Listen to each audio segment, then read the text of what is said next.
বাচ্চারা আনন্দ পায় না বলে স্কুলে আসে না।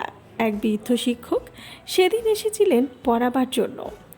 এসে বললেন বাচ্চাদেরকে, আচ্ছা লিখো তো, এক অক্ষরে ডাকাত।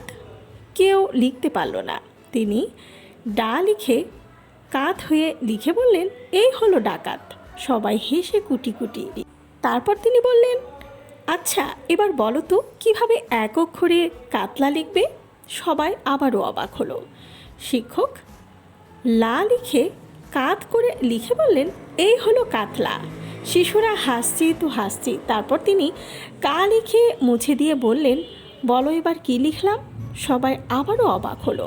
তিনি বললেন, এবার লিখলাম আমি কানাই। শিশুদের হাসির রোল উঠল। তারপর তিনি ছাত্রদের বললেন, বলো তো আমি কেমন পড়ালাম। ছোট্ট একটা শিশু দাঁড়িয়ে বলল, আপনি আমাদের আজকে কিছুই পড়াননি। তারপর শিশুটি বোর্ডে গিয়ে একটা সূর্য আঁকলো। সূর্যের চারপাশে কিরণ এঁকে বলল, আজকে রবি শুধু তার আলো ছড়িয়েছে। এই স্কুলটি হলো শান্তিনিকেতন। শিক্ষকটি ছিল রবীন্দ্রনাথ ঠাকুর, আর বোর্ডে যে ছাত্রটি এঁকেছিলেন তিনি ছোট্ট সত্যজিৎ রায়।